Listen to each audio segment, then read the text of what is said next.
Hello and welcome to this webinar, Climate Change and Health, hosted by SAPEA, Science Advice for Policy by European Academies. My name is Michael Creek from Sticky Dots in Brussels, and it's my pleasure to be your facilitator for this webinar and to welcome you all. Great to see so many people joining us. We're really looking forward to presentations from our panelists and also to a lively discussion at the end of the webinar. So we look forward to hearing your thoughts and getting you joining in the conversation. But first, a little bit about the background to this webinar.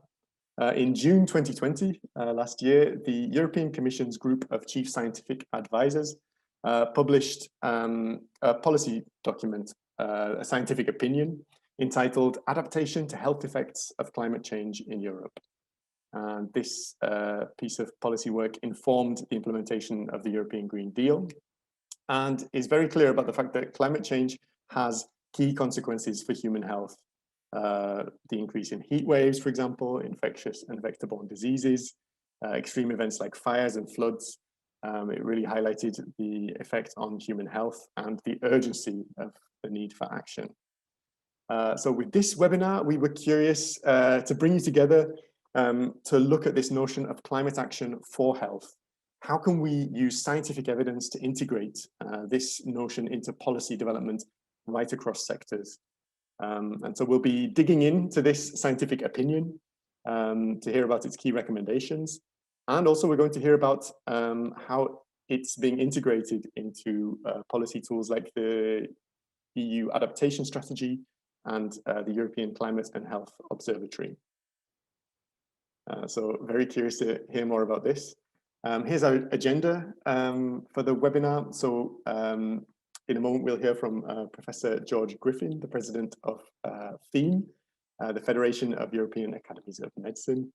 And then we'll start with our speakers. So Dr. Robin Fears, who is Biosciences Program Director for ESAC, European Academies Science Advisory Council. Next up will be Sir Andy Haines, Professor of Environmental Change and Public Health at the London School of Hygiene and Tropical Medicine in the UK. We're also very glad to have with us Professor Karina Keskitalo, who is a member of the European Commission's group of chief scientific advisors, one of the 7, and she's Professor of Political Science at Umeå University in Sweden. And our 4th speaker will be Peter Loeffler from the European Commission. He's a policy officer at the Commission's Directorate General for Climate Action, known as DG Climate. And then, yeah, finally, we'll be opening up the discussion. So please don't hesitate to share with us your questions and comments as the webinar goes on. Okay, just a few points to note. So there are, as I said, 7 chief scientific advisors to the European Commission. And their mandate is to provide independent scientific advice based on evidence that has been gathered from across sectors. So this advice comes to the European Commission to inform how policy is made. The advisors write recommendations to improve the interaction between policymaking and science advice. SAPEA is science advice for policy by European academies. So yeah, together, the scientific advisors and SAPEA make up the European Commission's science advice mechanism. And within SAPEA, 5 member networks represent over 100 academies across Europe. So in that case, it's my pleasure to introduce our first speaker, Dr. Robin Fears, who is Biosciences Program Director at ESAC, European Academies Science Advisory Council, who's going to explain a little bit more about how we can use scientific evidence to integrate climate change and health solutions into policy. Dr. Fears, the floor is yours. Thank you very much, Michael. Good afternoon, everybody. Let me just start slides. Okay, so here we are. I'm Robin Fears, as you heard. I am part of the Biosciences Program in ESAC. You also heard ESAC is part of SAPEA. So that's who I am. The next slide essentially provides in more detail what Michael said very briefly in his introduction.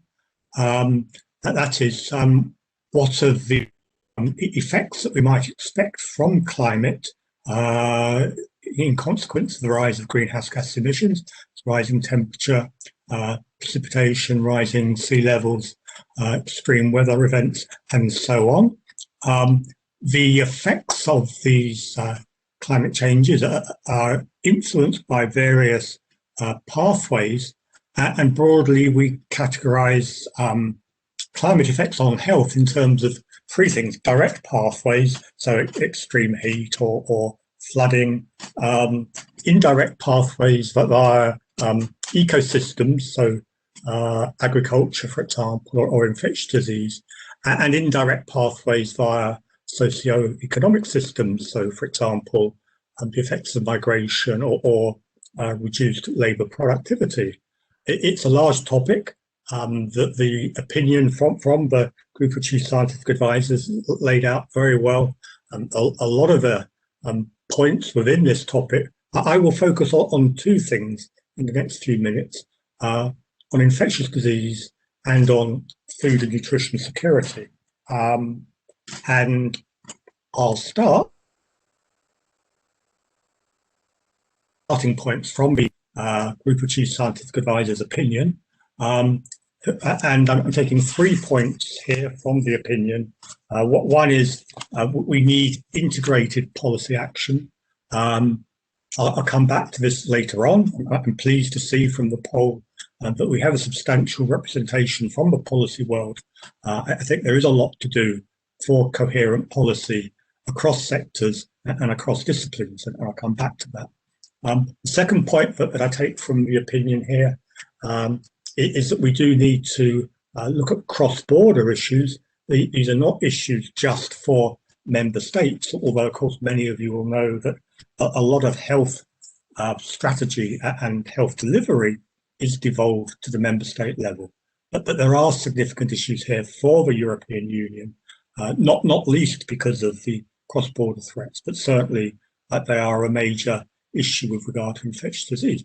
And thirdly, we need to focus on vulnerable groups, whether that's socio-economic groups, migrants, or the elderly, for example, or geographical areas like the Mediterranean. Okay, so a lot of what I will say next few minutes is drawn from this report from ESAC that was published last year. I commend it to you, of course, the detail, but just say at this point that we were very pleased that this report was used by the group of chief scientific advisors as a reference source in constructing their opinion, and also that the SAPEA and the group of chief scientists called on some of our ESAC experts to help them with the group of chief scientists' opinion. Notably our co-chair, ESAC co-chair, Andy Haines, who will be speaking next. Okay, so that's the background. In Europe, there's a range of pathogens and vectors that are of importance. These can be categorized, as many of you will know, as vector-borne. Some examples here, both for human and animal disease, waterborne, and Vibrio, for example, is an increasing threat in the Baltic area, and foodborne, salmonella, and so on. In many cases, for example, in the vector-borne diseases, the increasing threat is associated with an increasing distribution of the vector and the pathogen because of climate effects on temperature or precipitation. In some cases, there are other also local effects. So, for example, flooding may produce local environments conducive to vectors. The modelling work suggests that these threats of infectious disease are projected to increase, that they are being studied comprehensively by the European Commission's agency, the ECDC, in Stockholm. One recent example of work is this map from the end of last year that shows changing distribution of West Nile virus. We have other information in the ESAC report showing a projection of a further expansion westwards up to 2050 and beyond. So although it is sporadic in Central and Western Europe, it probably is an increasing threat, and it can be associated with climate change in these regions. Another example from infectious disease, or another two examples, dengue and Vibrio. The very comprehensive yearly report from the Lancet Countdown group that was published earlier this month. It's a global assessment that they do in Europe, obviously, as part of that assessment. But they looked at several infectious disease trends and confirmed that in Europe, for example, potential problems for dengue and Vibrio are increasing. Dengue is still a low-risk threat, but the environment for the mosquito vectors is increasing substantially over the last few years, as shown here. Vibrio, another example, as I mentioned, particularly in the Baltic and up into the Arctic, is now increasingly suitable as an environment for Vibrio, with a number of implications for health and economic impact. Now, tackling these infectious disease challenges really uses the same measures are required to tackle any infectious disease challenge, that is, new monitoring and early warning systems. And we do have some examples of good practice through the ECDC, new diagnostics, new therapeutics and vaccines. I'll come back to that in a moment, but also let me emphasize the need for continuing research. And I know also there's a substantial number of researchers in the audience, and I'll come back to some specific points for research after the next slide. This next slide advertises a recent publication from a workshop last year that was co-organised by ESAC together with our colleagues in the American academies, NASEM, and the Global Network of Academies, IAP. And essentially the interest, of course, in the Arctic is worldwide, as well as Europe.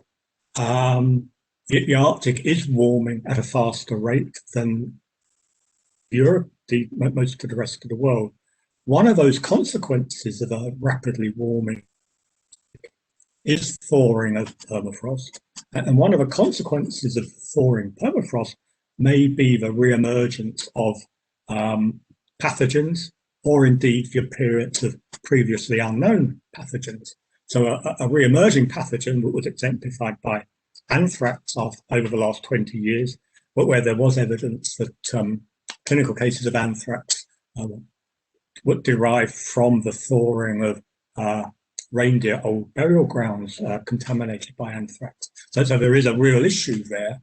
There are also potential issues from the genomics and the discovery of entirely new viruses and bacteria. And obviously that's an issue for continuing research. In addition to the particular issues that may arise from thawing permafrost, of course, the rapid warming of the Arctic is associated with potential spread number of other infectious diseases. Already mentioned most: West Nile virus, Vibrio, tick-borne diseases, and possibly even malaria in some of the regions. So obviously I don't have time to go into the detail of this report. General conclusions, and by general conclusions I mean, although the focus is on the Arctic, that the messages really are generalizable for the whole world. And also, gratifyingly, when I compared these general messages with the ones that are in the Group of Chief Scientific Advisors' opinion, that there is a lot of agreement. So things like the need for better surveillance systems, for working with Indigenous communities, for taking a One Health perspective, linking animal and human surveillance and responses, collaborating between across the public research networks is interested in the Arctic in order to economize on the research infrastructure and share data, And of course, the penultimate bullet, use the data that we get from research to inform policy and practice. Again, it's complicated in the Arctic, so it has to be at local, regional, and global levels. But actually, I want to focus on or emphasize the final point that we've discussed in our work, but actually I don't think appears in the group of chief scientists' opinion. That is the need to continue investing in basic research. And you know, a lot of us in the scientific community consider this is absolutely essential for a number of reasons. But when we're talking about pathogens, for example, one of those reasons is to understand better the determinants of transmission within species, between species, determinants of infectivity and clinical course. And while nothing to do with the Arctic, some of the lessons from the recent COVID-19 experience, I think re-emphasizes this point for infectious disease research. We still need a lot of basic research. Okay, so let me to my second point, or my second starting point, which is food and nutrition security, where I combine some assessment both for mitigation and adaptation. Now, there isn't very much about food and nutrition security in the current chief scientist's opinion, and that's because they had earlier issued another opinion focusing on sustainable food systems.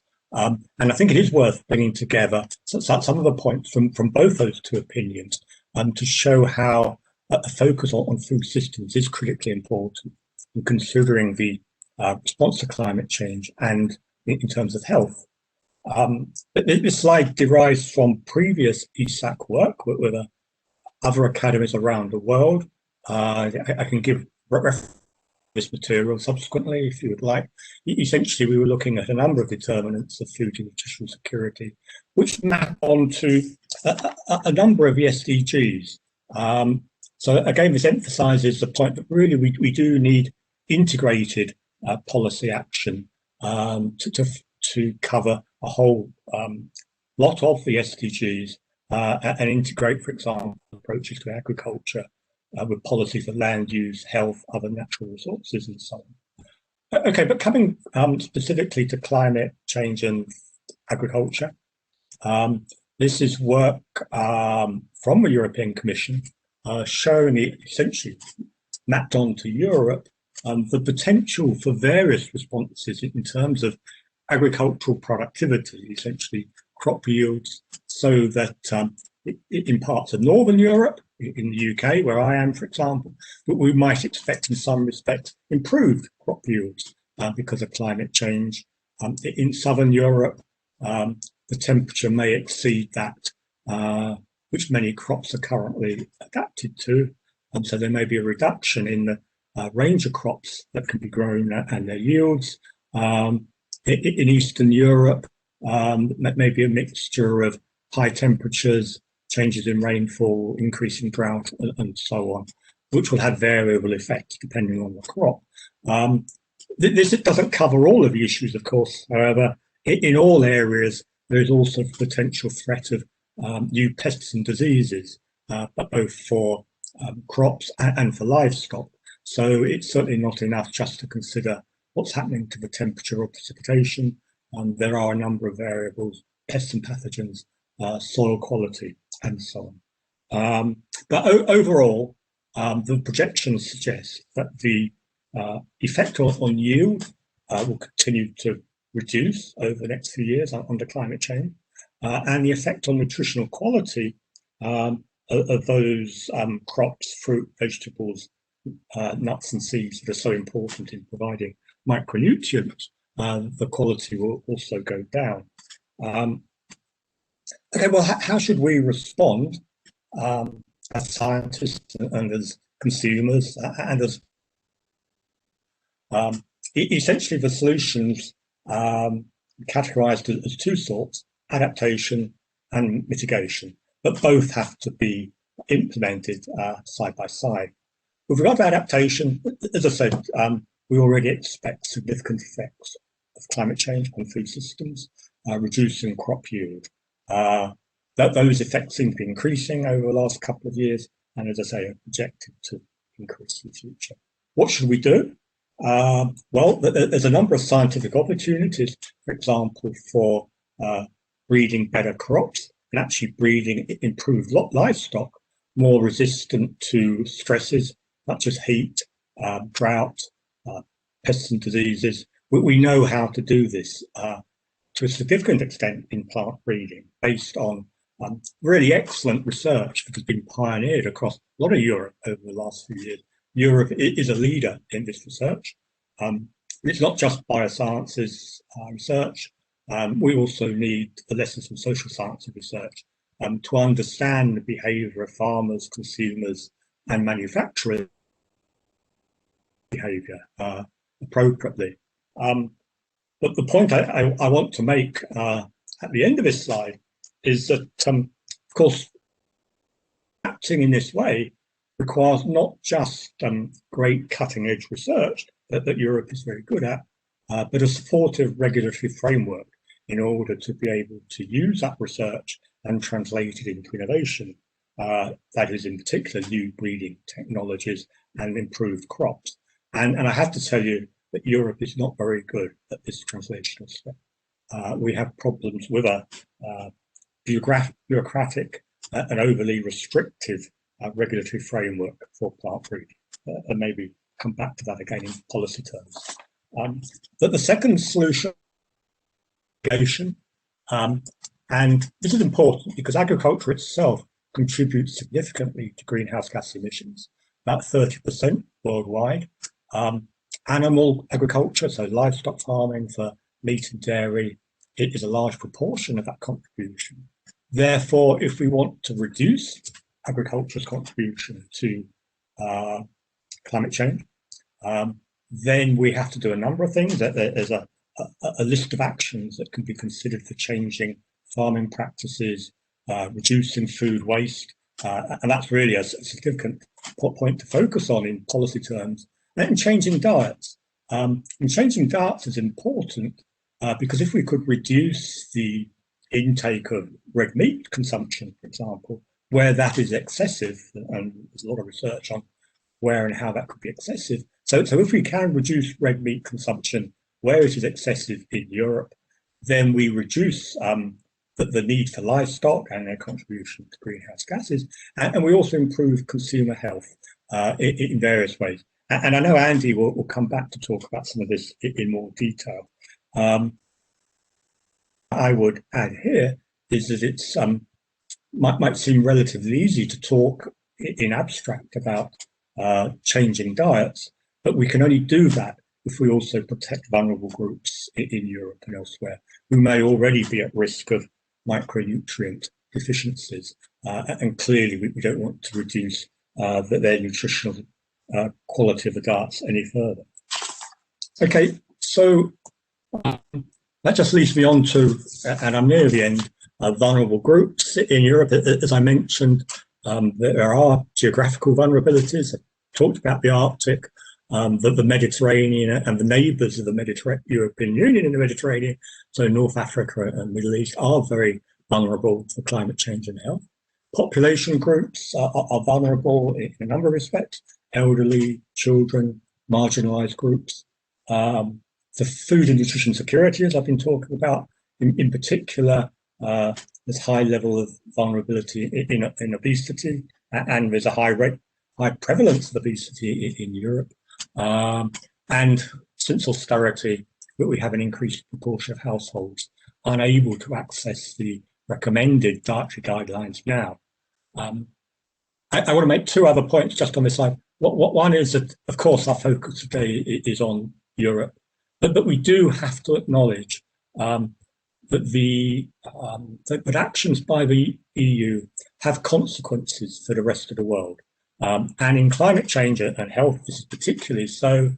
That is, if Europe doesn't reduce the greenhouse gases to the target level that it's promised, then that has implications for all the world. If Europe seeks to improve its, for example, sustainability in agriculture, that may be at the cost of exporting lack of food sustainability to the rest of the world. And clearly we wouldn't want to do that. And that, I think, is an issue, for example, for the farm to fork policy that's now under discussion by the European Commission. The other point with regard to vulnerable groups is the potential intersection between climate change and COVID-19. I won't say anything more about this because I know Andy will focus on it, but there are challenges here and there are opportunities. Okay, coming toward, let me just say that if you've followed me so far, I hope it won't come as a surprise to you to hear that I think policy development has to occur across a broad front.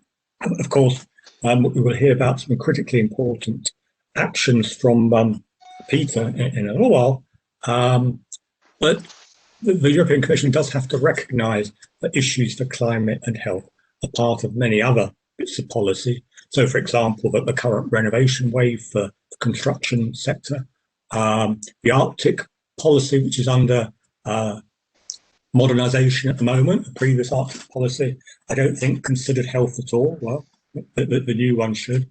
I've mentioned farm to fork, critically important in sustainable food production, but with implications for climate change and, of course, for health. And while the intentions of farm to fork are very good, there is a potential for inadvertent consequences, and there's also potential need for aligning with the Common Agricultural Policy. So, European Health Union and European Green Deal, I know will come up later, so I won't spend time on them, but just emphasise that health should be part of all policy thinking. And also the final point, action within the European Union has consequences for the rest of the world. I mentioned that. Vice versa, of course, the rest of the world has consequences for the EU. I think this year in particular is a great year for European leadership. We have COP26 hosted in the UK later this year. We have G7 hosted by the UK, and we have G20 hosted by Italy. These are all very important international events where climate change and health must have increasing visibility. And my last slide point, the EU cannot do these things on its own, part of the world. ESAC is part of the Inter-Academy Partnership, which is a network of academies around the world with 4 regional network groups, which ESAC is one. IAP currently has a project examining all of these issues for the other regions and the world, climate change and health, and the other regional reports will be published this year. So allow me to advertise that as a forthcoming interest to you all, and it will be followed by a global report on exactly these issues next year. So thank you very much. I think that was my last slide. And thank you for listening to me. Okay. Good. Am I unmuted? Yes, we hear you loud and clear. Oh, good. Well, first of all, sincere apologies for my difficulty in signing in. WebEx is beyond me, but after an hour, I managed. So I will now come back. George Griffin is my name from FEAM and Federation of European Academies of Medicine. And I will introduce the speakers now and then hand over to Michael for the moderation of discussion. So Robin, thank you very much. That was very clear and highlighted the complexity of the situation. And one thing you didn't touch on, of course, is the political aspects of this. When you have certain politicians who don't accept climate change, this makes the whole thing even more complex. But thank you for being so clear with that. So we move on now to Sir Andy Haines, who is a friend of mine and a great advocate for the understanding of climate change and its effects on populations and on individuals. Andy is a senior professor in the UK at the London School of Hygiene and Tropical Medicine. and is really leading this aspect from the academic point of view with great clarity in the UK. So Andy, we look forward to hearing what you have to say. Over to you. Many thanks, George, for the introduction. Hopefully you can hear me loud and clear. Yes. Good. So what I'm going to do really is to follow up on what Robin's already said, to broaden the perspective somewhat, to include a discussion of mitigation and health, but also to make the case, of course, that we need to integrate and synergize between adaptation on the one hand and mitigation on the other. And that was a point also made by the scientific advisors. But currently, those communities often don't talk enough to each other. I'm going to talk briefly about how we emerge from COVID-19 towards COP26 on a more sustainable strategy and trajectory, and the role that health can play in doing that. So hopefully, if we're reasonably optimistic perspective, suggests that we could be at a turning point for our planet and our health if we can really make use of some of the changes, the policy changes that have occurred as a result of COVID, capitalize on them, and emerge from COVID in a more resilient and a lower carbon trajectory than we have at the moment.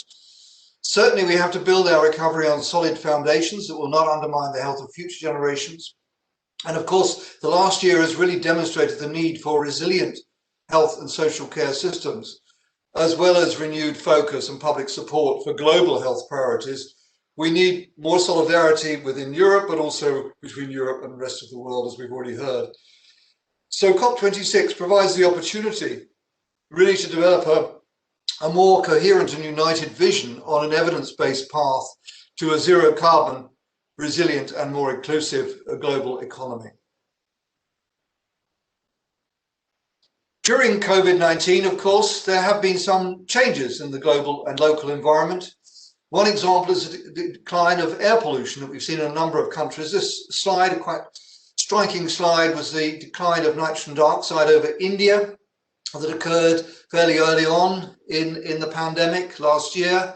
You can see that for many people in northern India, for example, the Himalayas became visible for the first time in decades as a result of the declines in air pollution. And you can see the decline in nitrogen dioxide over India as a result of reductions in transport, particularly surface transport, of course, but other factors involved as well. We also know that during COVID lockdowns, there was a reduction in PM 2.5 fine particles. Fine particulate air pollution, of course, is a major driver of ill health. This paper in Lancet Planetary Health suggested that as a result of these reductions, these short-term reductions in fine particles, there was a number of deaths, quite substantial, perhaps 20,000 deaths or so averted in China, and much less, but still some deaths averted in Europe as a result of short-term reductions in air pollution, and probably more if we factor in long-term avoided premature fatalities. Some evidence, not yet definitive, but suggestive, that exposure to air pollution itself might increase COVID-19 deaths. And certainly air pollution does increase the risk of heart disease, stroke, chronic obstructive pulmonary disease, that are all conditions that have been associated with increased risks of adverse effects from COVID-19. So it's not proven, but it's a plausible association. And as we see, if we look at the greenhouse gas emissions, you can see that there was a big and precipitous decline in April. China was first, of course, in February, big dip in China, and then other economies followed suit with these big dips in April and May. Some recovery, but not to a full extent. And of course, we still don't know what the effects of the continuing and sporadic lockdowns in various parts of the world are going to be on emissions. But we do know that roughly for 2020, the emissions overall were about 7% lower than 2019. And you will recall that in order to reach the Paris Agreement target of 1.5 degrees centigrade, which will be very tough to reach, but if we are to reach it, we need to decarbonize probably slightly even greater than that, percentage terms, but year on year on year. So what this shows us is that the rapid reduction in greenhouse gas emissions as a result of COVID is not the way to decarbonise the economy. It's been, of course, very disruptive, with dramatic effects not just from COVID, but also dramatic effects on mental and physical health of the economic impacts of COVID. So it's a lesson really that what we need is planned decarbonisation, with an eye on health. So ensuring that we enhance, where possible, equity, and that we sustain and improve health in the face of these challenges. So where are we now? Well, since the political transition in the US, we can have some cautious optimism that if we implement the policies that have been agreed by the EU, by the incoming Biden administration, by China, and by others, we could be within striking distance at least of the 2-degree Paris Agreement target, about 2.1, if we can implement all those commitments that have been made by various important players around the world. Current policies would take us close to 3, which would be in many ways disastrous for humanity. There is pretty good evidence as we go above 2 degrees, the risks of extreme threats to health increases, including through sudden discontinuities, state shifts in systems, which could drive us to a much more hazardous future. So we need to stay below 2 degrees, and we can build on some of these commitments that have already been made, and hopefully drive them even below 2 degrees. So what does the COP26 campaign aims? There are 5 broad aims in the COP26 program.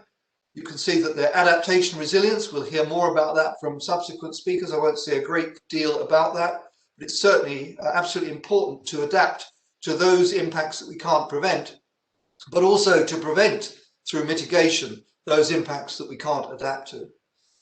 The energy transition, of course, is vital, moving towards zero carbon, equitable, clean energy. Clean transport, accelerating the transition to zero carbon road transport, particularly phasing out petrol and diesel engines, bringing in electric vehicles, perhaps hydrogen may have a role too. But in cities, of course, enhancing active travel, walking and cycling, and hopefully as the COVID vaccines come in, also re-energizing public transport, which is obviously something we need to do for our urban centres. Nature, protecting and restoring natural habitats and ecosystems on which our civilization ultimately, of course, depends.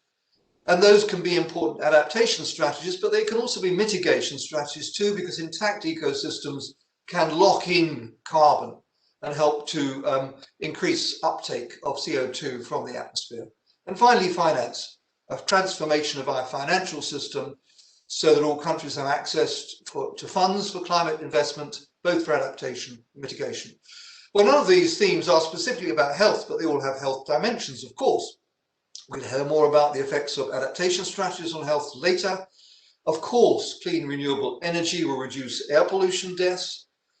Promoting sustainable urban transport systems can help us to reduce air pollution, increase physical activity. Protecting and restoring nature can improve mental health. Contact with nature improves mental health. But we also need to be cautious to make sure that we design those nature-based solutions in a way that we don't inadvertently increase infectious disease risks, for example, from vector mosquitoes, or Lyme disease, or whatever. And of course, finance means investing in climate resilience health systems and valuing the health gains from carbon mitigation and adaptation policies, and including those valuations in our economic strategies, ensuring that we phase out fossil fuel subsidies and reform carbon pricing. So the WHO's manifesto for a green recovery points the way in which we can start to do that. They have 6 prescriptions for a healthy green recovery. Many of them are highly consistent with those 5 parts of the COP26 campaign. And you can see that there's a lot of overlap between them. They also encompass promoting healthy, sustainable food systems and building healthy, livable cities, both of which, of course, are key to success. And of course, as I mentioned in the previous slide, we must stop using taxpayers' money to fund pollution and broader activities that undermine our own futures and environmental sustainability. There are major potential health benefits of the EU Green Deal, of course, itself. and we and others have started to write about some of those health benefits. And if we can value those health benefits, they will increase. That will increase, I think, the appetite and the ambition for rapid change. You can see again that the European Green Deal includes this commitment to supply clean, affordable energy, clean energy, mobilizing industry for a circular economy, much more recycling, reuse, remanufacturing, which, if properly regulated, can provide a great deal of employment, reduce carbon emissions, and also improve health. But we have to be careful that we don't inadvertently damage health, for example, by allowing the leakage of persistent organic pollutants into the environment or whatever. We also know that preserving and restoring ecosystems, I've already mentioned, can help to sustain health. And Robin's already mentioned the importance of farm to fork and how that could, if it was well designed, help to drive us in a virtuous circle towards lower environmental impact and healthier diets. So there's a great deal that can be done to improve health and decarbonize the economy, capitalizing on some of the vision of the European Green Deal. Let me give you a few concrete examples. If we were able to phase out fossil fuel burning, a paper that led by our colleagues at the Max Planck Institute for Atmospheric Chemistry in Mainz a couple of years ago, suggested that we could prevent about 3.6 million premature deaths a year from ambient air pollution.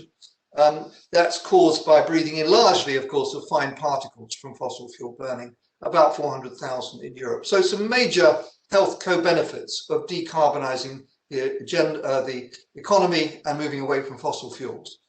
Redesigning cities, of course, brings major opportunities for health improvement as well. This is some examples from our colleagues in IS Global in Barcelona. They've been doing a great deal of work on evaluating the impacts of green space. And they've suggested, for example, that there are a number of health benefits of natural spaces shown on the left side of the slide. The dark text shows you where there's well evaluated, robust evidence in terms of improved life expectancy, better general mental and physical health, including reduction of cardiovascular and other diseases, and probably improved cognitive performance as well. And possibly, and this is emerging evidence in children, potential benefits to physical and mental health as well, as shown in the grey text. One specific example is this strategy of superblocks.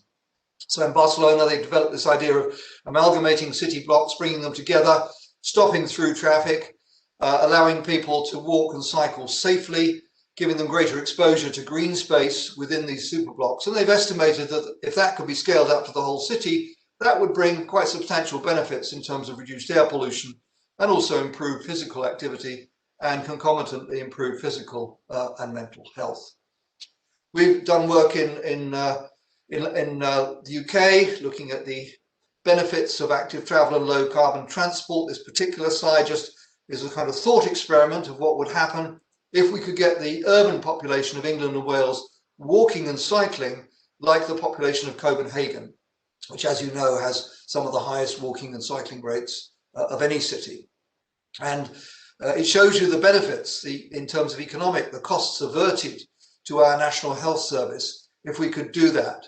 And it shows you that the costs averted to the National Health Service would increase over a 20-year period, because there's a lag in the benefits being accruing for many of these, but they could affect diseases like diabetes, dementia, heart disease, and stroke, all of which are related to physical inactivity. And providing more opportunity for safe active travel is therefore a great public health measure, as well as contributing to decarbonisation. The housing sector too, not just building new houses that are cleaner, much lower energy impact, much better indoor environment, but also retrofitting our old housing stock. Again, this is a study we did a few years ago, looking at the benefits of retrofitting the housing stock in the UK using combined insulation and ventilation control improvements to reduce energy use, improve the indoor temperature, but also reduce household air pollution. And we estimated that perhaps 5,000 lives a year might be saved. This photo just shows you, it's an infrared camera, and shows you the reduction in energy loss. Red is the unmodernized building, the right, the purple, is the modernized building. You see much less heat being lost from that building. So big potential benefits in terms of reduced greenhouse gas emissions. but also improved human health through better temperature control and less household air pollution exposure. And then finally, the healthcare system itself, which we're now recognizing is a major contributor to climate change. If it was a country, it would be the 5th largest emitter on the planet, something of that order. About 5% of greenhouse gas emissions come from the healthcare system. And NHS England has recently contributed or committed to net zero emissions by 2040 for direct emissions. That's the scope 1 emissions on the right side of the slide, the fossil energy burnt on site, on health facility sites. Also for indirect emissions by 2045, that's the electricity they buy in, but also their supply chains, so medical devices, pharmaceuticals, vaccines, transport of patients and staff, and so on. So that's an ambitious aim, but that's what they've committed to over coming decades, and that really offers us an opportunity for the health sector to contribute to decarbonising society. And then the nature campaign, the COP26 Nature Campaign, aims to build a new dialogue on sustainable land use and trade between agricultural producer and consumer countries, delivering, as we've already heard, nature-based solutions, which if they're well designed can improve health, but they have to be designed carefully, securing political commitments to concrete actions, integrating land use change, the protection of biodiversity, indigenous protected areas, and climate change mitigation, and a just rural transition. We can't just, of course, focus on our cities, we also have to make life better for rural populations as well, and to increase ambition and awareness of the potential for ocean ecosystems, which we're beginning to understand have major benefits for not just for adaptation to climate change, but also mitigation. The oceans are a major carbon sink. Our food systems, major contributors have already heard, and this is the planetary health diet that was advocated by the Lancet Commission. They suggested that if we could get universal uptake for this planetary health diet, it may be possible to prevent perhaps 10 or 11 million premature adult deaths per year by mid-century. And the diet, of course, involves much less red meat, much less dairy product for high-consuming populations, not for the whole world, but for high-consuming populations. Most of them need to be eating more fruit and vegetables, more whole grain carbohydrates, and more nuts and seeds. And that's the sort of broad direction of travel that we need to go. And of course, there are many implementation challenges I don't have time to go into. One of them, of course, is affordability. We can maybe come back to that in the discussion. And as I've said, restoring ecosystems can play a role in adaptation, regulating fresh water quality and quantity, providing flood protection, as well as carbon sinks. And the ocean-based mitigation, the summaries are summarized here. This is a recent, very interesting report by the high-level panel for a sustainable ocean economy, which I would recommend to those of you who are interested. It would be very important, I think, to downscale this a bit to Europe and look at what the implications for Europe might be. But there are a number of promising strategies. Obviously, offshore wind is pollution-free. Domestic shipping is a major contributor to air pollution in some parts of coastal communities, so decarbonising that can be important. Seaweed farming is environmentally very friendly, potentially nutritionally beneficial as well. Mangroves can help protect against flooding, and so on. So a number of potential benefits are there. So in conclusion, how climate friendly is the current post-COVID stimulus are these packages? Well, unfortunately, it's a very, very mixed picture. This is a recent assessment by Vivid Economics, an economic consultancy. And what you can see is that the green lines show us the positive contributions to climate change mitigations, and the red show us the negative contributions. You can see that overall the EU is doing pretty well. A number of other European nations are also doing reasonably well. But after that, it gets a much more mixed picture. And rather disappointingly, China invests some in greenhouse gas mitigation strategies, but there's an awful lot of investment in fossil fuel energy too. Hopefully the mixture of the US investments will likely change dramatically with the Biden administration. But at the moment, it doesn't look as promising as many of us has hoped it would be. So in conclusion, let me conclude by saying that, of course, there's a lot that adaptation can do to help reduce the health effects of climate change, and mitigation can bring near-term benefits to health as well as the longer-term benefits from decarbonising the economy, reducing the risks of dangerous climate change. improved health can be an important driver of increasing policy ambition. This is one example, the Race to Zero coalition, over 1,000 businesses, 450 cities, over 500 universities, and 120 countries are joining together in the largest ever alliance to make the case for a race to zero, net zero emissions by 2050. And we believe that the health argument, the fact that we can improve health as well as addressing some of these environmental imperatives, will be a mobilizer of public opinion. We know that after COVID, more and more people are concerned about their health and the health of their loved ones. And therefore, there is an unprecedented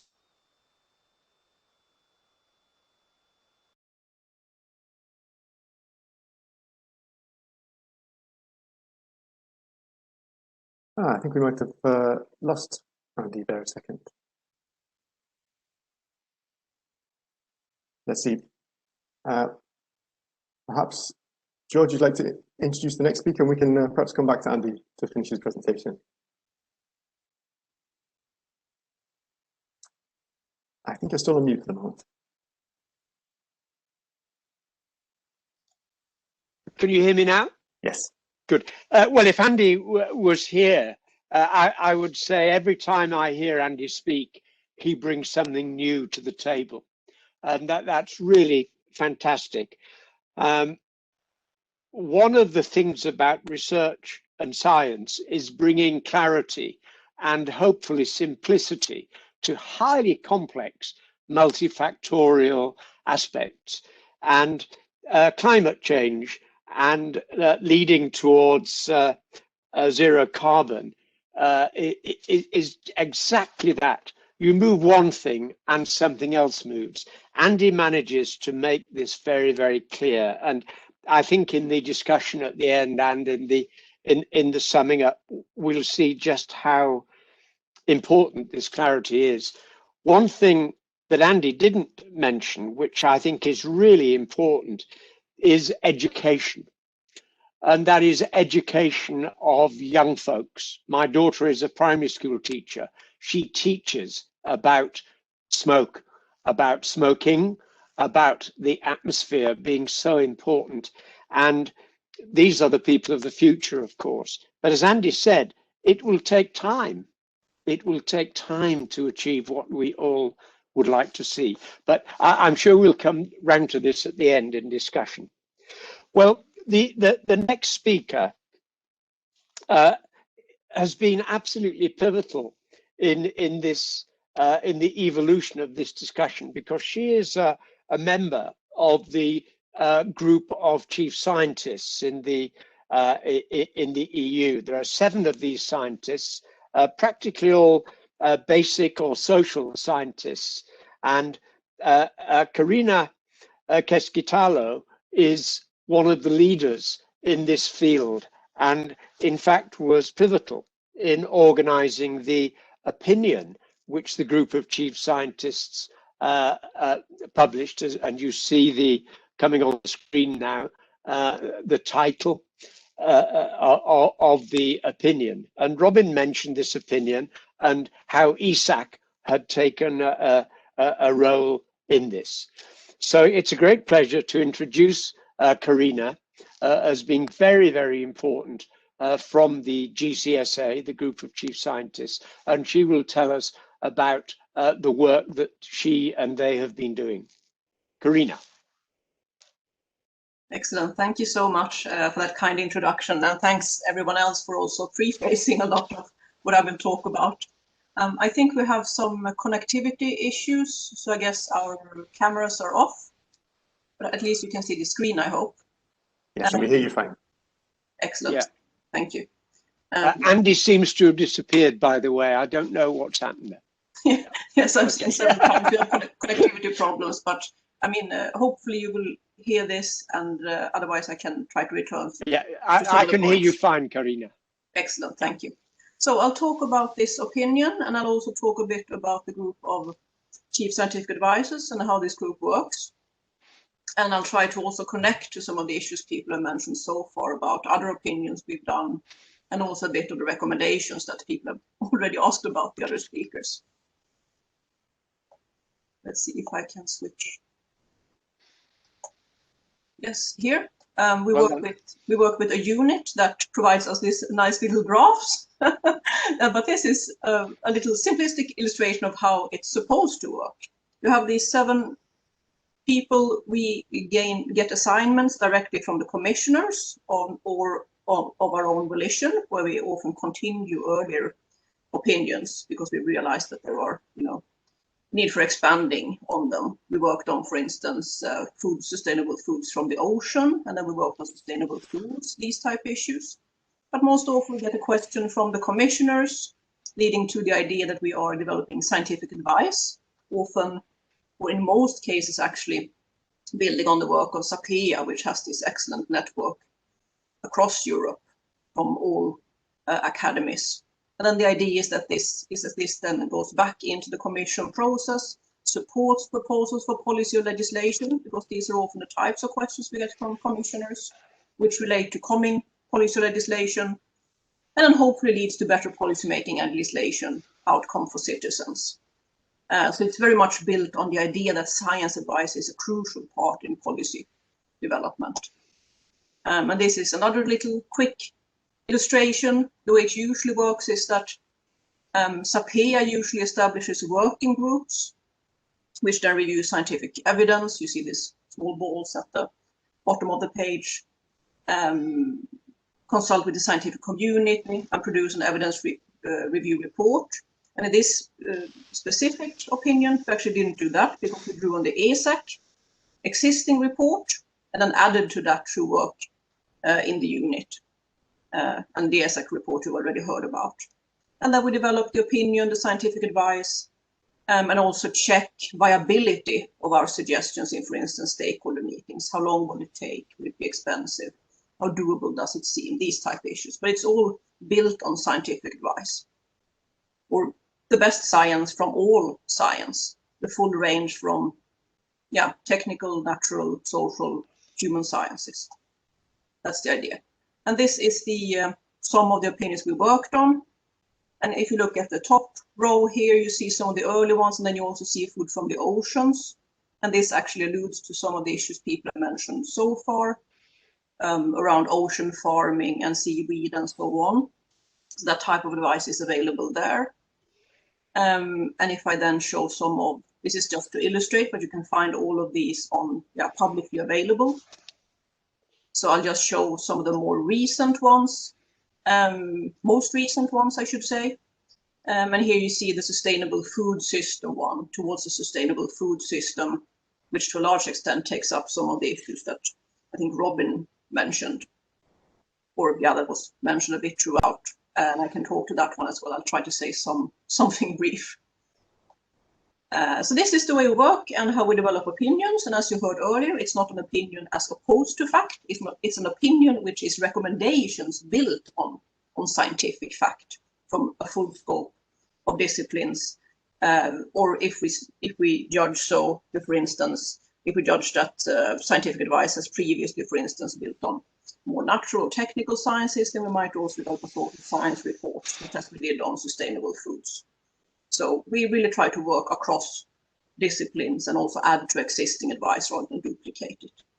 That's how the group works. And in this specific case then, that dealt with climate change and health, this was the question that we dealt with. And you've already seen this a bit prefaced by earlier presentations, which adaptation measures could strengthen the resilience of the health sector in Europe in view of climate change. That it was a specific focus on vulnerable groups and different areas, and also some of the issues that were mentioned in relation to the ESAC report, vector-borne infectious diseases, heat waves, for instance. So this was the focus of our work, and this is how we progressed on it. We started developing the scoping question, which you saw on the previous page, checking, who needs this advice? Is this the question they want answered? So this is the way we usually interact with policy in the start, to make sure that the advice we provide is actually usable and needed and speak to relevant policy questions. And then we go to science and get the answers. And in this case, as I mentioned, we built on the ESAC report, We did a literature review in SAM, the scientific advice mechanism. We had expert elicitation, and then we also checked the recommendations with stakeholders as to viability, for instance, and cost and these type of issues, timing. So what I'll do now is I'll go through the main recommendations, and this is just to give you a flair of what's in the report. And I think you will also recognize quite a bit of this from the previous presentations, which have, as I mentioned, very much prefaced this, which is as it should, because this does build on the type of evidence that they have you've just heard in the two previous presentations. So the first recommendation, and this is actually quite similar to other recommendations we provided, for instance, on sustainable food, and this speaks to the need of integration. And here it's about integrating human health into all climate change adaptation policies. But for instance, with sustainable food, we've also noticed that, you know, traditionally policy has been made more in silos, maybe. And the integrations that you actually look at very large health and climate perspectives, for instance, or very large food perspectives. And as we looked at in the oceans, food from the oceans report, also linking, you know, where do we get foods from the oceans and where do we get it from agriculture? This integration is crucial. And here we highlighted it through this main first recommendation to integrate health across all sectors and governance levels, that the EC should offer strategic direction and coordination, even when it does not have subsidiarity, for instance, and then try to work towards an evidence-based assessment and also actually closing evidence gaps. I think someone, maybe Robin earlier, commented that we didn't have a recommendation on continuing basic research, but actually if you look at the very end of this recommendation one, we do have a little, I think, half sentence on that. It's a lot of stuff to cover in one opinion, but we do have a short-parted recommendation on that. So this all sounds great, but how does one do it?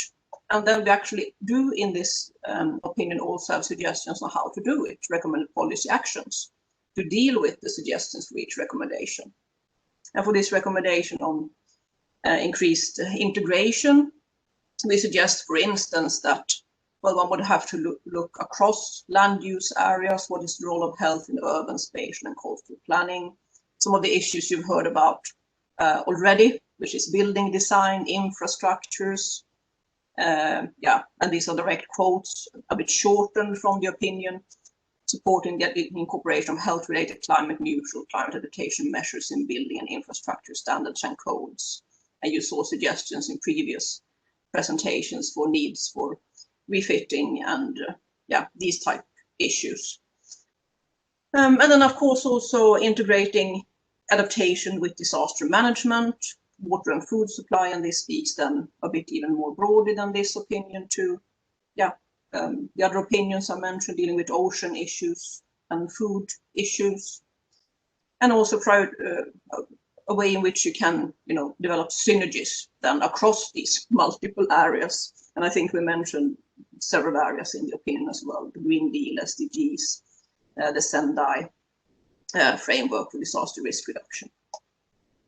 And then we also suggest, and this is also a bit similar in this, you know, how to do it for recommendation one. This, what is on the slide now, that's also a bit similar to what we have recommended in other opinions, that there is a full mix of policy interventions available.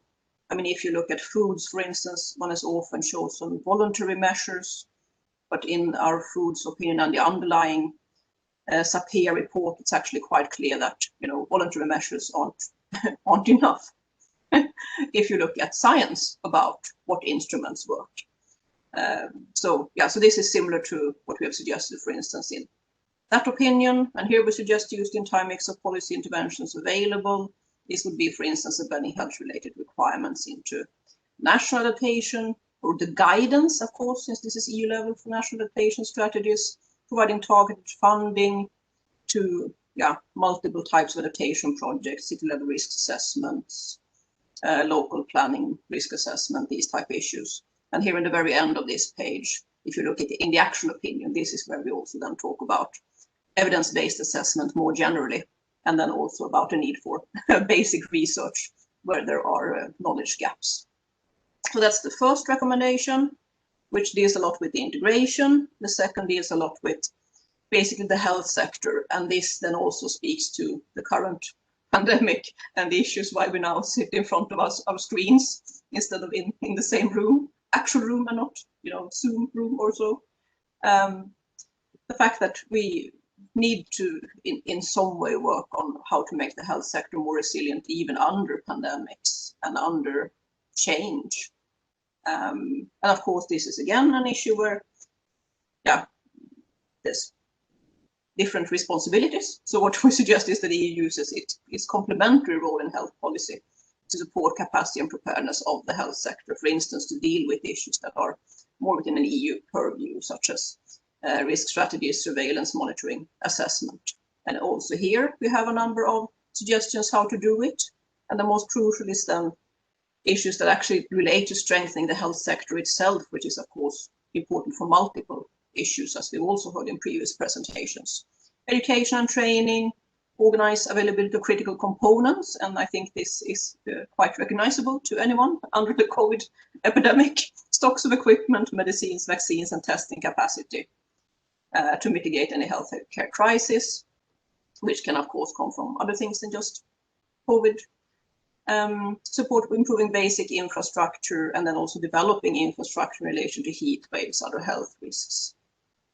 And of course, considering cooling, heating solutions and the energy costs of them, so that one doesn't, you know, build oneself into energy costly systems.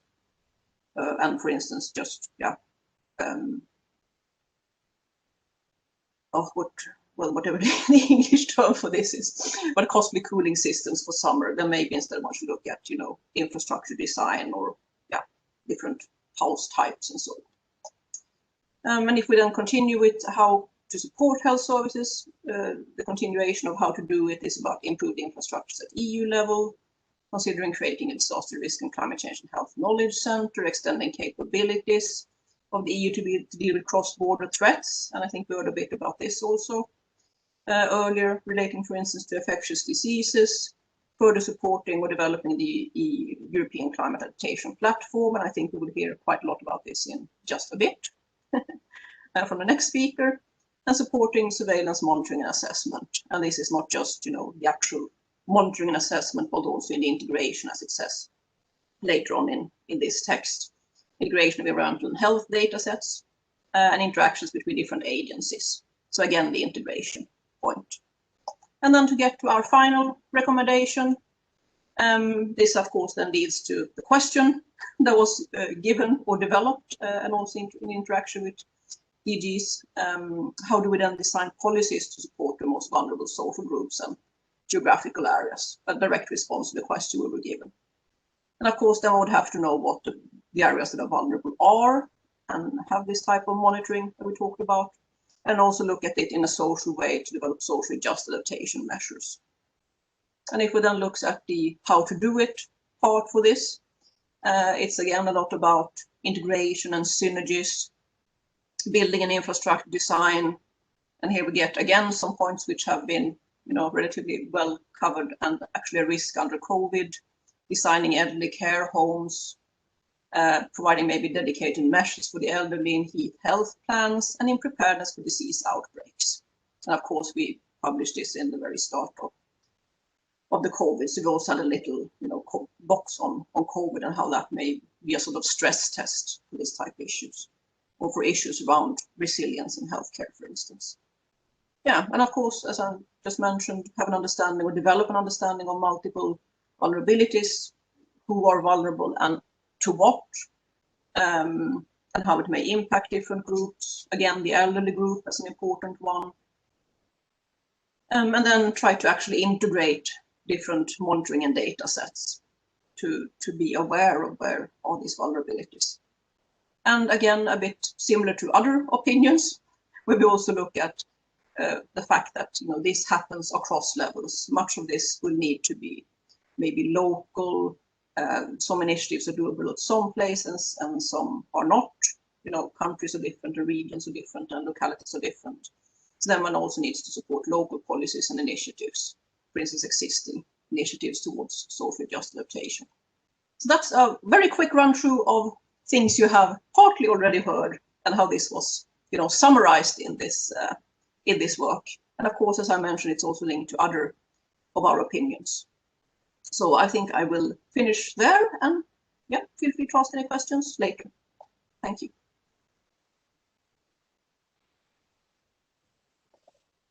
Brilliant. Thank you, Karina. George, I think you're having connection issues. Yes. Great. Well, thank you, Karina. That's a very, very clear explanation of how evidence leads to policy at both the local and the international level, and how interrelated all of the areas that we have been considering are: the air we breathe, the health of the oceans, vector control, which can lead to infection. Very, very complex, but at the end of the day, there has to be policy. And this policy is meant to make things better. And that depends on evidence.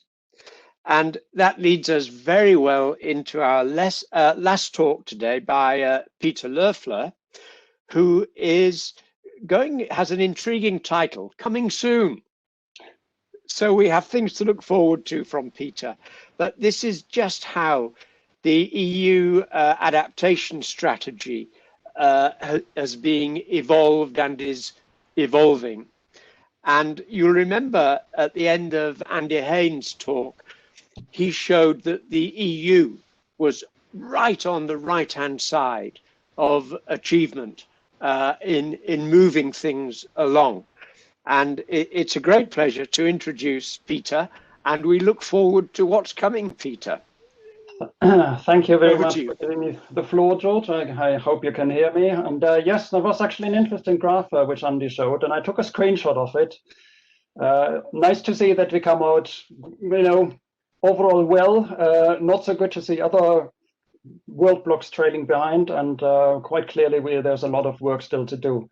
Let me just share my screen. I think you should be seeing this now. So good afternoon just to everyone, really, once again. Thanks for having me. It's great to be in the room with so many interested and interesting people. And it's also nice to sort of reconnect again with EASAC and our group of chief scientific advisors. I'll focus in my talk on the EU adaptation strategy and the European Climate and Health Observatory under the promising title Coming Soon. But before I do that, let me just sort of broaden the picture slightly. And as you will see, Andy stole part of my thunder because I pop up exactly the same graph which he has shown. But hey, great spirits think alike. And this is actually a good graph to show that at the core of the Green Deal project is sort of this idea of a really transformative change to a more sustainable economy, leaving no one behind, so strong notions of equity and fairness. And you see with this policy grouped around sort of this core that there's increasing realization just how interconnected many policy areas are, and that in order to address sort of the core of the Green Deal, will have to converge more. And this is something which I think is really strongly felt in the Commission, and which we are really sort of, really getting geared up to work on that agenda. Now, I will focus, you see that on the top left, quite a lot on the climate ambition. But Andy rightly said that health is actually sort of a horizontal theme in many of these blocks around the circle. And is sort of a horizontal theme, and that is sort of almost a reminder of when the Commission President Ursula von der Leyen came into her current position and was setting up the new Commission. She produced her guidelines, a union that strives for more, her political guidelines, where you would read that as a physicist, I feel passionate about health. So we are in a lucky position to have her with this understanding of the importance of health, and also sort of again this comprehensive notion of health. That health of sort of individuals of the globe need to go together. But back to climate and climate policies. This is another graph which seems to show everything, but it's a bit hard to sort of decipher. But I will focus really on climate mitigation policies, i.e. the cutting of greenhouse gas emissions, and on the bottom, climate adaptation, i.e. adapting to climate change, which to some degree, unfortunately, is locked in. Now, on climate mitigation, we have right now a very sort of strong ambition in the EU. The ambition, and this is really at the core of the Green Deal, the ambition is to make Europe the first climate neutral continent by 2050, i.e. no net zero emissions of greenhouse gas emissions. And important also that this has to be an international ambition. So this is something which is in line with the Paris Agreement goals. We have been submitting this to the United Nations Framework Convention on Climate Change in March 2020. And speaking of international, of course, it's great also to see that the US government has joined once again the Paris Agreement and actually the climate neutrality ambition. So together with China, South Korea, Japan, and a couple of other important countries, there is now really, you know, the balance is tilting towards that ambition overall, and that's really good news. Coinciding with its submission of the climate neutrality target to the UN, the Commission also proposed in March last year a new EU climate law to enshrine this climate neutrality target firmly into EU legislation, and by the way, also make climate adaptation for the first time a legal obligation, both for the EU and its member states. And as an interim target, in September 2020, the Commission has put forward a plan to further cut emissions already by 2030 to by at least 55% compared to pre-industrial levels. And this is up from 40%, which was the previous target. And member states were initially, well, some member states were initially a bit reluctant, but they all sort of joined that ambition and agreed on the 55% in December. Andy also, and I think Andy and other speakers pointed out the significant and really near-time health co-benefits of both the climate neutrality ambition and of policies to decarbonize the economy. I picked this nice graph up in a German news portal. It's based on data from the European Environmental Agency on PM 2.5 emissions, or fine particulate matter emissions, in December and up until now. And you see sort of the black spots really in Poland and in Italy. Poland quite strongly linked to the predominance of coal in the power sector of the country and the widespread use of heating with wood and wood stoves in the country. And of course, this comes with a significant health cost in terms of both morbidity and mortality.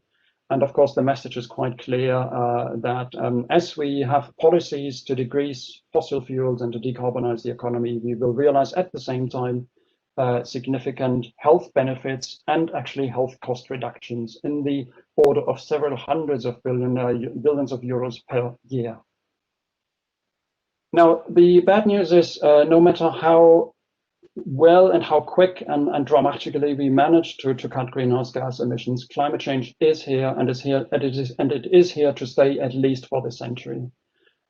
This is a caricature which I picked up in another German portal. Well, yes, that's my home country, and I like this quite a lot. You know, this is climate change knocking on the door of this the small tiny man in the right, and he says, "Oops, this is sort of a bit inconvenient." You know, I would have expected you in a couple of decades. And I think this caricature brings across quite nicely just how early and how hard climate change hits us.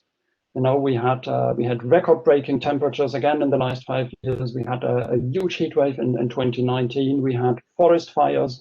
We had a significant drought in Central and Eastern Europe. So that's the size of climate change and the element of surprise here. And that actually the element of surprise in itself is surprising because the writing is clearly on the wall. So how comes the man isn't really prepared and is so much surprised? Because all the evidence is here. We know that climate change is happening. We've got, you know, here is sort of the temperature change in Belgium. And of course, it doesn't require a lot of fantasy to just see how, as we turn to the right and go beyond this graph, this is turning red, and we may have to invent another color really to depict temperatures never seen in the country. And we, in our unit, actually calculate, right now we are already 1.2 degrees Celsius above pre-industrial levels. With current policies, we'd rather estimate that we reach up to +4 degrees by the end of the century, which would be absolutely devastating. if all countries meet their national determined contributions under the Paris Agreement, we may be able to reach something like 3+ degrees. But in any case, we see a significant risk of going beyond the +2 target under the Paris Agreement. Sorry, hitting the wrong button here. Okay, so it is really time for adaptation to climate change, and this means anticipating the adverse effects of climate change, taking appropriate action to minimize the damage which they may cause, and taking advantage also of opportunities they arise, sort of prevent the preventable, but also adapt to the non-preventable. We have a new EU adaptation strategy in the pipeline, which there was already an adaptation strategy in 2013, and we made a lot of progress in that. This is still an emerging policy field, but this new strategy we think is a completely different animal compared to the previous one, and it will have to. And the ambition here is really to improve knowledge, reinforce planning, and accelerate action with a much stronger focus on solutions, innovation, implementation, and prevention. It will be a very comprehensive strategy. I mean, mind you, we've shown the Green Deal graph. You cannot do, adaptation is something that concerns really everyone and all of us, and everyone needs to contribute. So there will be parts of the adaptation strategy focused on finance and the climate protection gap, as we call it. Sort of there is a need to work hard on improved data, knowledge, and know-how. Climate proofing of infrastructure and building back better is an important part of the agenda. We will need to work hard to adopt forests, agriculture, land use, ecosystems overall to climate change. It has been said already, rightly, a lot of adaptation is local, so working in and with cities and local communities is paramount. This strategy, unlike the previous one, will have a whole chapter on reinforcing global action and on the international dimension of adaptation, because we sit in the boat together. And last but not least, health. We will be flagged as an important area in the adaptation strategy, but again, as shown in the Green Deal graph before, health is really a horizontal theme. So if you work in cities on data, on finance, on forests, agriculture, and land, there are always health aspects. The timeline, just once again as a reminder, 2019 Green Deal communication, 2020 proposal for the EU climate law, and 2021 expected actually now in late February. I can even say 24th February is the expected date of adoption of the new adaptation strategy by the Commission. We hope to have the new strategy in place and can then move towards its implementation. And of course, we are sort of in the glad situation that, in the good situation that on health, we had a number of major reports recently and a lot of expertise. And you see on the top left, sort of the some opinion and the EASAC report, and they join a whole number of additional reports, all of which, or most of which I actually have been reading and have been going into the adaptation strategy. By the way, this will be a very short strategy also, so health will be mentioned there, but don't expect it to cover 25 pages. But it will find its place. And so, of course, the writing is on the wall. Climate change will come with negative impacts on health or increased risks. And it will put growing stress on health systems and on their capacity. And so policy action will need to work in the traditional health sector, but go far beyond it and work on the root cases and all the systems that one way or the other have to have an impact and sort of have an importance for our health and health resilience. We also know that we need to fill urgently important knowledge gaps, that we need to strengthen the evidence-based to feed into both policy making into practice. And whilst there is a lot of knowledge out there, we, in our internal discussions, felt we can contribute to the need to connect this knowledge better and make it sort of more readily available. And this is why we have in the pipeline also a plan to launch soon a European Climate and Health Observatory, which would be one of the key deliverables of the new adaptation strategy, to improve the knowledge base, connect and pool knowledge, expertise, tools, organizations, facilitate learning across countries, and support sort of our policy making at the EU level, but certainly also at national, regional, and local levels. This observatory is a partnership which is led by the European Commission, well, our Director General and the DG Santé, Health and Consumers, and the European Environmental Agency. We have several other partner organizations on board, host the portal of this observatory on our Climate Adapt platform. The coverage will be the 32 EEA member countries and 6 cooperation countries. And as I said, we expect to launch the pilot version in February, March 2021, sort of around and soon after the date of adoption of the adaptation strategy. Now, we are a bit short of time, George. I wonder whether I pop up the pilot version, pilot website of this portal to walk you quickly, just give you a short glimpse, or whether you would actually rather preserve that time for debate. Well, no, please carry on, Peter, if you can be brief, and then we can use that as part of our discussion. Very good. Okay, let me click on the link and hope it works. I hope it works.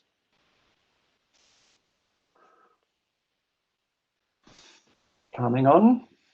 Excellent. Seems to be working. Great. So as you can see, this is sort of hosted on the Climate Adapt platform, the beta version of the European Climate and Health Observatory. So this is a development page, which is currently still a work in progress. You see here the home page, plus traditional menu. Now, speaking about the partners of the observatory, as I said, sort of the management group and the lead is the European Commission and the European Environment Agency. Observatory partners, we're really glad to have sort of already sort of the endorsement and active contribution of the Copernicus Climate Change Service, the European Centre for Disease Prevention and Control, the European Food Safety Authority, the Lancet Countdown, and the World Health Organization, in this case, the Regional Office for Europe. In terms of, well, there will be some parts on the policy context, but what's also important, I think, most of us come from a sort of a national angle or a country angle to these questions. And so there will be a country profile. There will be a country profiles for all the participating countries. And if you just go on Belgium, because I sit in Belgium, let me click on that. Let's see, Belgium coming online. And what this section does for the time being, it pulls together information on health and climate change, mostly from an adaptation angle on Belgium, from the different knowledge sources which we have at our disposal right now. Evidence on climate and health will be a very important section, of course. Let me just go up here.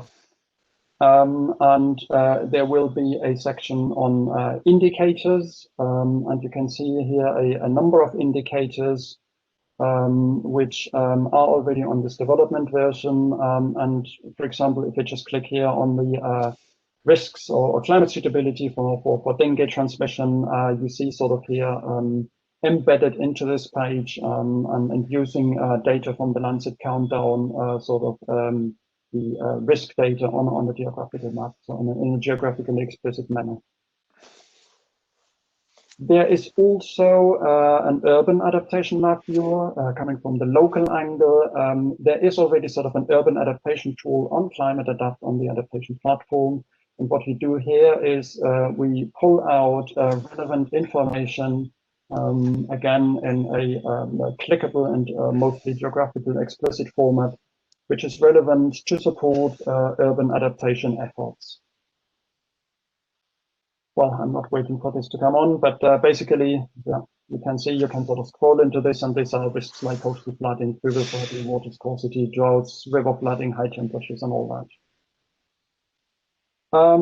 Then there is the European Climate Data Explorer. Now, this is a page which is still under development, but which eventually will house, once again, sort of hopefully instructive and informative graphs, tables, and diagrams, drawing on data from Copernicus and the Copernicus Climate Change Service. There will be a resource catalog, which brings together all the knowledge and evidence sources on climate change and health. And already this is populated with right now 280 knowledge sources, and you can sort of group them and view them in different ways.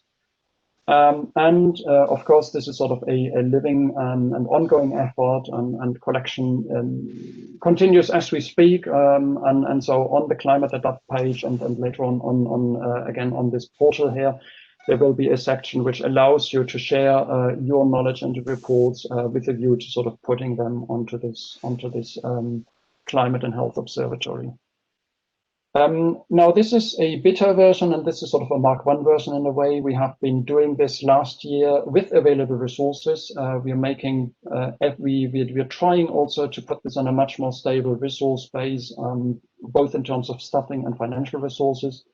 And we're very hopeful that we get there.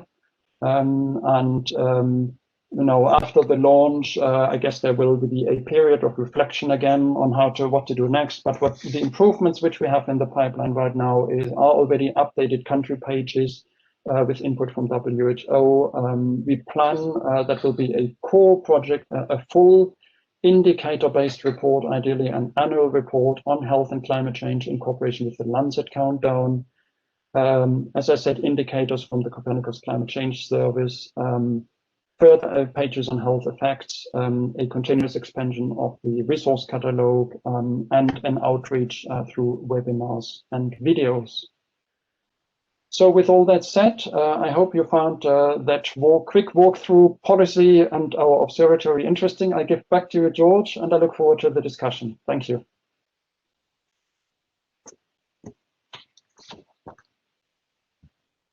Peter, thank you very much. You lived up to what's coming soon. Thank you.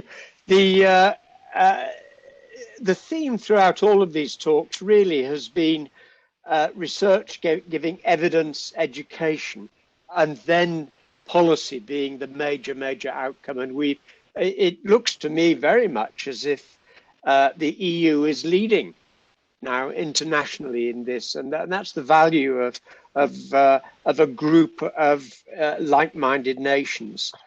The 10 important reports have led to the observatory, and the observatory is going to be a big reference and of great use to politicians and to evidence seekers, Peter, and we thank you for that. FEAM has been involved recently and is progressively involved in strengthening the ECDC, the unit in Stockholm which carries out up-to-the-minute surveillance of infection and trends. And this is going to be a great help in the future in order to predict just what the trends are and what potentially is happening. Well, there's a lot to discuss, and I'll hand back straight away now to Michael, the moderator, who will lead. And I know there are some questions that are coming through on chat. So over to you. Thank you very much, George. Yes, and thank you to our speakers. We've covered a huge amount of ground there, and it's great to see so many participants not only submitting questions, but also still with us, following very closely, clearly, all the way through. Don't hesitate. If you still have questions, there's still time. You can send them in the chat, and I will bring them into the discussion. But I wanted to start quickly with a question that came in from Rex Horgan. And Robin, I wonder if you might like to take this one. Rex asks, and we saw this very clearly from slides from Andy on the COVID response, the varied differences in terms of climate-friendly policies from country to country. He asks, does the international response to COVID show that we are not all in it together, or precisely the opposite, in fact? Yeah, Robin, I wonder if you have some thoughts there on, Yeah. Thank you for the question. Insofar as it didn't get covered in my presentation, I needed to think about it for a couple of minutes. I think the first point is that in terms of the perspective from the scientific community, there has been a tremendous global commitment, and that is, to a significant extent based on collaboration worldwide. So I think the scientific community can show some examples during COVID of having work together to share data, to develop critical mass, to examine quite critically some of the initial claims, for example, the major interventions in COVID. Some of those may be even based on vested interests, commercial or political, and perhaps supporting the point from the questioner that there is a diversity of perspectives, some based on vested interests, which will militate against all being in it together. But I think, from the scientific point of view, we have a great resource to challenge those vested interests, to challenge misinformation in COVID and climate change as well, for example. Clearly, there are, in terms of response to COVID, which wasn't part of my talk, but clearly that there are issues facing us now, for example, the equitable distribution of vaccines or other interventions. We know that the European Union is trying hard as part of the global arrangements to support equity. There will still, of course, be national perspectives leading to controversies and disputes. Not least today with regard to the supply of vaccines within the European Union. There are significant problems here. Whether we are all in it together, I would actually just come back to a point that Andy made towards the end and that others have picked up. That if we're looking towards the fiscal stimulus for a post-COVID recovery, then we can see from the figure that Andy showed, and of course he can speak much better about this than Peter picked it up, that the countries are varying in their response with regard to the likely relevance of that post-COVID response to sustainability, to climate change, but also to equity. And clearly that there are still disparities in the objectives for equity. So in that regard, I also support what the questioner said. But just to repeat my point, the scientific community does itself have great opportunities to work together. That's it. So we're hoping that this solidarity and coordination can be reflected in policy as it is in the evidence. Yeah, absolutely. Yeah, I wonder if anybody else would like to touch on that. Peter, your slides on the fine particulate matter was very striking as well on this front, that there's a real gap between different European countries in terms of the issues at stake. Is this, I can imagine it's posing a huge... Well, yeah, it is. And I was just reflecting on the question. And the sad truth is, of course, that poor people tend to always suffer from any health problems more than the rich, and so that's unsurprisingly is the same for COVID. And we have now sort of a real turmoil, socially, but also economically, and so that would be, I guess, the first world crisis where huge distributional conflicts would be solved sort of in a non-problematic and peaceful manner. So of course, there will be a set of winners and losers in this, and a lot of the relevant policies are policies which are a prerogative of member states and are being dealt with even at the city level. And I guess as EU, what we can do is, of course, and we can, we've fortunately achieved agreement on the next multi-annual financial framework. 21 to 27 with 1,074 billion euros, and the Next Generation EU program with another 750 billion. And so I guess the intent is to buffer really this turmoil period and to steer it into less troubled waters and towards sort of the Green Deal vision, if you want. And I guess that will go definitely some way to help. But it's not a panacea. That's quite clear. Yeah, Another aspect which I see here, and which I'm glad absolutely. What I fully agree with the idea that what Robin said, that science. I mean, we are blessed that we have the science, and this huge international effort of scientists to unravel the genome and work across countries and world blocks on vaccines and treatments. That's fantastic. It's a great story. Another great story, which I think is really that countries initially had the reflex of renationalizing, healthcare and closing their borders and keeping the vaccines to themselves. And that we are in a situation where now sort of vaccine procurement and distribution is something which is centrally steered, is encouraging.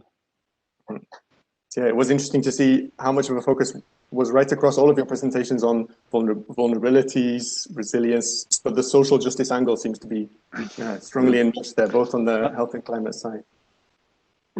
Michael, if I could just add something there, that there was a very interesting case in the UK a few weeks ago of a child who died of asthma, and the coroner allowed to go on the death certificate air pollution as being an important factor contributing to this 10-year-old's death. And this caused a huge public outcry because it was in all the newspapers. And it really raised the public's attention to the importance of the air we breathe. And Andy gave those figures showing the number of lives that could be saved. And I'd just like to agree with Peter very much that research and science leads to evidence, and evidence leads to policy. And this is a continuum. It is not siloed, and we must really, really make sure that that works. Over. Thanks.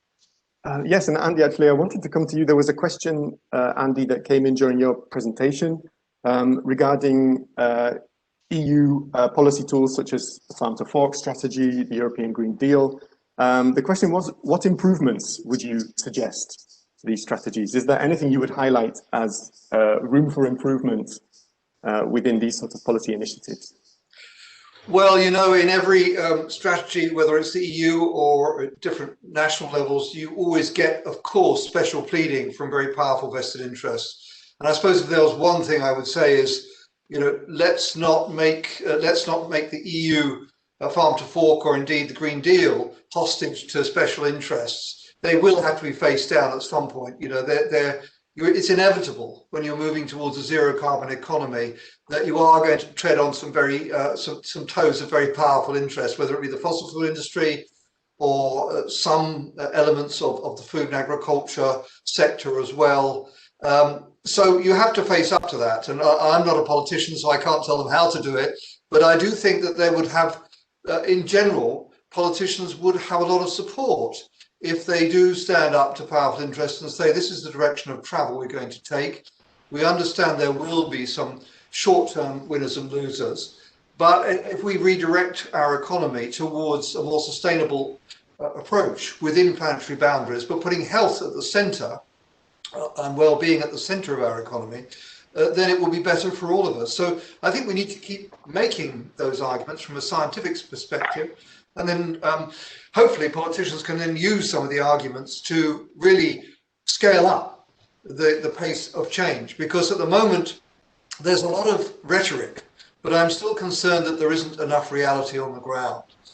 And a recent initiative we've just started is called the Pathfinder Initiative. It's also a Lancet funded by the Wellcome Trust. But the objective is really to capture lessons around the implementation of policies, technologies, interventions to rapidly decarbonize the economy.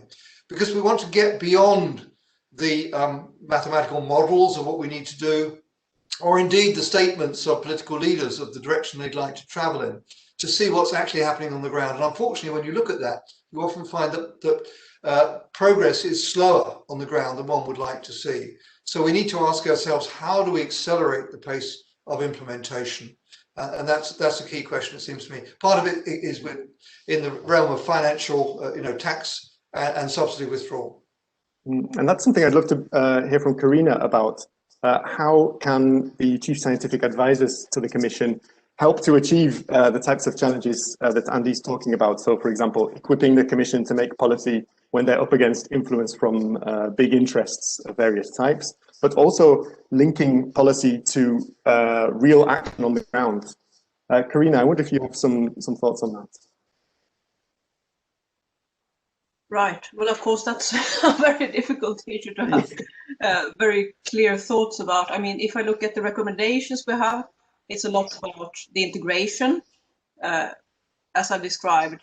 And actually, if one looks at issues in unison rather than apart, then maybe other policy options emerge. And I'm thinking, we talk a lot about COVID now, and maybe if one is to find something positive with this COVID situation, is that maybe it becomes apparent that, yeah, we need to change. We can't go back to doing things maybe exactly as we did before. There might be other epidemics. There is a need to, if we looked at the health situation, do some of the recommendations that are suggested, supporting the resilience of the health sector, looking at vulnerable groups such as elderly who have been heavily hit in many countries. So to some extent, and if I were to look, at my own schooling as a professor in political science, there's of course many theories that suggest that it's events are a part of what drives actual change. So now that we have seen events around health, maybe it's easier to motivate them and to make these connections as one sees that these connections are really needed because they come into effect. There are these impacts on elderly. There are impacts that make issues of building, design, infrastructure very clear that this is needed. And there are really impacts on the most vulnerable. So I think that's most of the things I can say. And it does also seem that we are seeing a movement towards looking more in a sort of broader direction of policy taking in many issues. Yeah, thank you. Thanks, Karina. And I think it's an important point to end on. I'm sorry that we haven't had time for more discussion, but I want to make sure that we hear from George as well for some final thoughts. So thank you very much, participants, for your questions. And thank you as well to our panelists for getting into the discussion so nicely. Thanks very much. And over to you, George.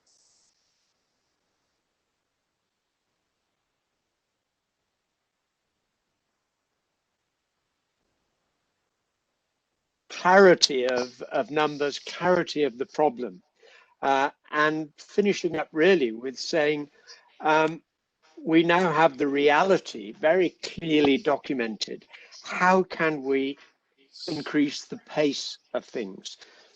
Now, of course, this impinges, as Andy was just saying, on politicians really being on the side of change and increasing the speed of change. Of finance, and that could be tax, of change in public opinion, using energy in different ways. But I think today has shown that the strategic aims now are very, very clear. Carbon neutral. The 5 domains of the COP26 programme have helped a great deal to rationalize where we should be going, and WHO backing that up with their 6 programs. Peter really said that adaptation is crucial across individual states and then across into the global domain.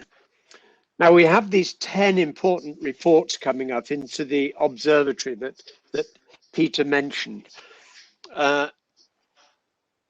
It's complex when you get 10 reports, of course, and each one of those I know will have a good summary, and it's our politicians who need to become aware of those things. Health has been a dominant feature that we started off with through Robin and then Andy. The health of children, of course, we don't know what air pollution is going to do to the development of children's lungs in the future. We know lungs develop from birth right through to the teens. They're still growing and developing. if that growth is impeded in any way, there could be huge problems for the future. We know chemicals cause malignant disease as well as viruses, of course, and we yet have to try and understand how climate change influences that. But undoubtedly, the air we breathe is going to be a crucial thing for the future. The oceans, and Andy mentioned seaweed being very important, well, potentially very important as a way of growing nutrition with ease. This could be quite straightforwardly harnessed, and is being harnessed, I know, in the north of Scotland. So really, what comes out to me is the number of people who've actually signed in to be part of this discussion. There were over 50 people who wanted to listen, which for a Zoom or a WebEx is remarkable. That shows the importance of evidence and education of children for the future, I believe, is very important. And this will lead to international cooperation. So let's hope that the example that academics are showing, let's hope that the example that the EU politicians are showing is leading towards a really integrated front for the future. And just once again, to thank you very much for your fantastic talks, wonderful slides, and to thank the moderator, Michael, and the organizers for really getting to grips with this excellent symposium. So I have nothing else to say other than let's keep at it and make sure it works. So well done, everybody, and thank you very much indeed. Thank you. Goodbye. Bye-bye.